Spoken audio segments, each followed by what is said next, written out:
thing I'm proudest of in the design of Reckoning as a whole, there's a lot of things the team has done just an amazing job with, from the moment-to-moment combat to the actual architecture and geography of the world. But I'm a real sucker for the Destiny system. The Destiny system came from a rejection of a very common convention in RPGs.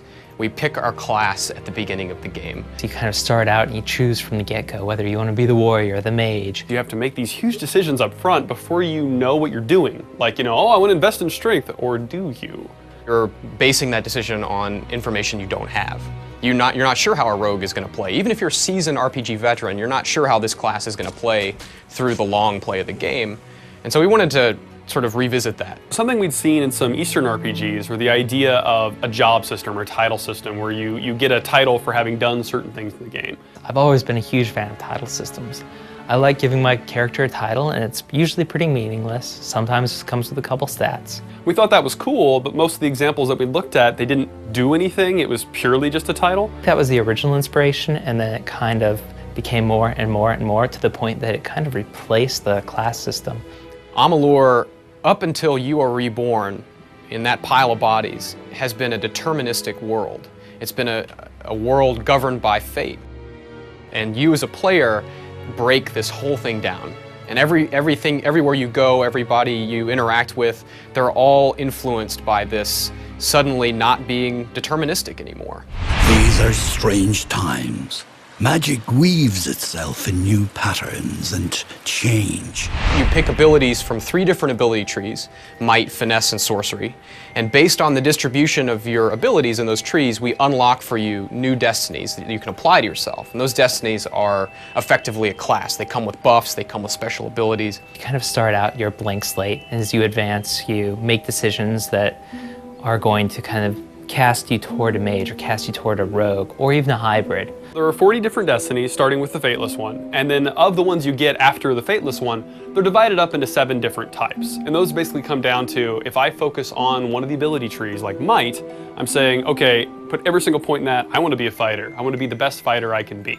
Well, early in the game, you unlock a destiny called Brawler that gives you some basic benefits to that style of play. If you keep on dumping points into Might and nothing else, then by the end of the game, you've unlocked higher and higher tiers of that sort of pure Might play style. Each of those is in and of itself a different destiny, but they're different ranks of the same style or type of destiny. However, if I start throwing points at other trees, like if I mix Might and Sorcery, I'm going to unlock hybrid destinies. So I'll get like a Might Sorcery Battle Mage, for instance. And those have different ranks. And different ranks sometimes just increase statistically, but every couple of ranks, generally speaking, they do something new. I think one of the best examples of that is Blink, right? If you mix any, if you have any destiny that has Mage in it, any sorcery destiny, you get Blink, which is a replacement for your standard roll.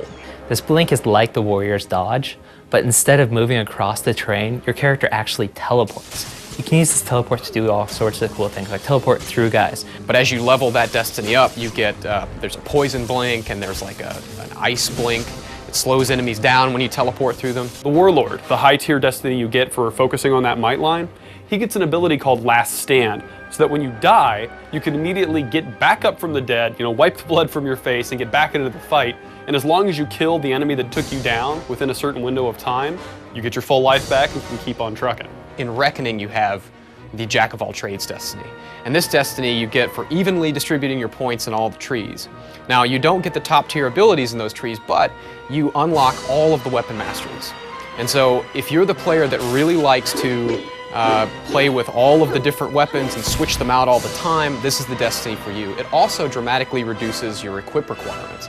So if you're the guy that likes to run to the very end of the map as far as you can and get some loot, you can equip that loot, whereas if you didn't have that destiny, you couldn't.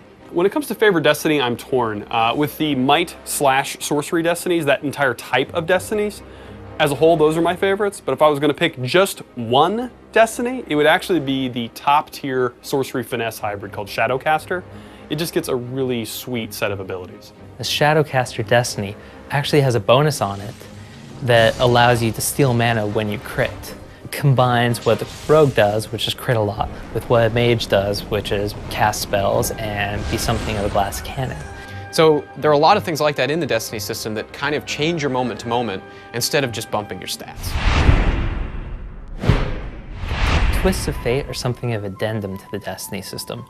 They are the modifiers that result from making decisions in the world. We wanted a way to let the player know that he or she is changing the world in a permanent way through their actions. There are rewards you get for completing quests or doing different things in the game. You make a irrevocable decision that's changing the future in some way, something that normal people couldn't have done, that only you can because you're the Fateless one. We give you a card, which is presented a lot like a Destiny card, called the Twist of Fate. And those things tell you, you've changed the history of the world in such and such a way, and because of that, you get a permanent boost to your stats that's appropriate to whatever that decision was. Oftentimes they come in a couple flavors, and so it's a way that we reward the player differently for the choices that they made. I choose to help these people or I don't choose to help these people. I made this faction's future change this way or that way, not both. So both the bonuses and the twist themselves are exclusive in that case. A seat in the House of Ballads cannot remain empty, lest the great stories end. We want you to be able to play the game that you want to play. I'm hoping players come to Reckoning and experience the nostalgia factor, the thing that first hooked them on games. I think this game is one that could really do that.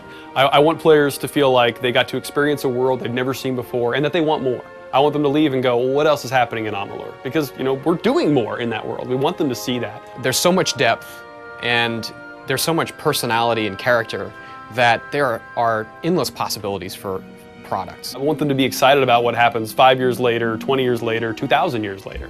So I'm excited to get them into the world and just kind of experiencing everything that we've built.